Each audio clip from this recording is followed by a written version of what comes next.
ॐ सहना भवतु सहनौ भुनक्तु सह वीर्यं करवावहै तेजस्विनावधीतमस्तु मा विद्विषावहै। ओम शांति शांति शांति। हरि ओम।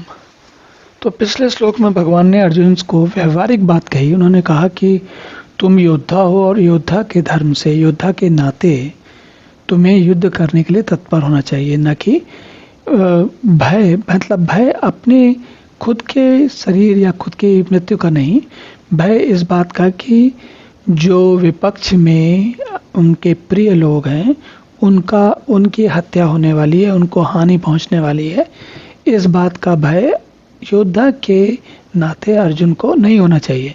क्योंकि जो विपक्ष में है वो तो युद्ध करने के लिए तत्पर है, तो फिर अर्जुन को क्यों भय होना चाहिए या अर्जुन को क्यों उनकी चिंता करनी चाहिए। अब भगवान आगे कहते हैं, यदच्छा च उपपन्नम स्वर्गद्वारम अपावृतम सुखिनः क्षत्रिया पार्थ लभन्ते युद्धम ईदृशम। तो भगवान कह रहे हैं इस प्रकार की जो स्थिति होती है जिसमें कि एक योद्धा को ऐसे युद्ध में भाग लेने का अवसर मिलता है जिसमें वो धर्म का कार्य कर सके। धर्म का कार्य क्या है? धर्म का कार्य ये है कि दुर्योधन और उनके जो भाई हैं या उनके साथ जो लोग बाग हैं वो सारे के सारे अधर्म का काम कर रहे हैं, वो गलत काम कर रहे हैं, वो लोगों की अभी पांडवों की समस्या का कारण बन रहे हैं, आगे चल के बाकी सब पूरे समाज की समस्या का कारण बनेंगे। तो वो कर रहे हैं अधर्म का कार्य, और अर्जुन को उनके साथ युद्ध करने में एक बहुत ही महान धर्म का कार्य करने का मौका मिल रहा है। तो भगवान ये कह रहे हैं कि इस प्रकार के धर्म में भाग लेने से क्षत्रिय लोग, आज से नहीं पहले से कहा जाता है कि क्षत्रियों के लिए बहुत क्षत्रिय भाग्यवान होते हैं जिनको युद्ध में वीर गति प्राप्त होती है। अब हम में से जो योद्धा नहीं है वो इस बात को शायद नहीं समझ पाएंगे, लेकिन जो योद्धा हैं, जो चाहे वो सेना के हों, चाहे पुलिस वाले हों, चाहे कमांडो हों, चाहे वो आतंकवादियों के खिलाफ लड़ने वाले हों, ये सारे के सारे लोग क्या हैं? योद्धा हैं।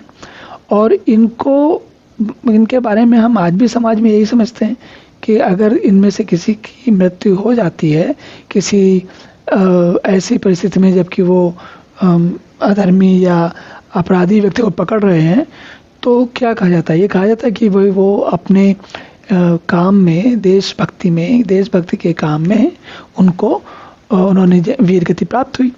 तो कुल मिलाकर ये तो एक बड़ी स्वाभाविक सी बात है और हम सभी जानते हैं कि भगवान, ये व्यावहारिक तौर पर हम सभी जानते हैं कि युद्ध को, इस प्रकार के युद्ध को जिसमें कि मृत्यु की वीर गति प्राप्त होने की संभावना हो, जो कि सीधा स्वर्ग ले आता है। क्षत्रियों को स्वर्ग कैसे मिलता है?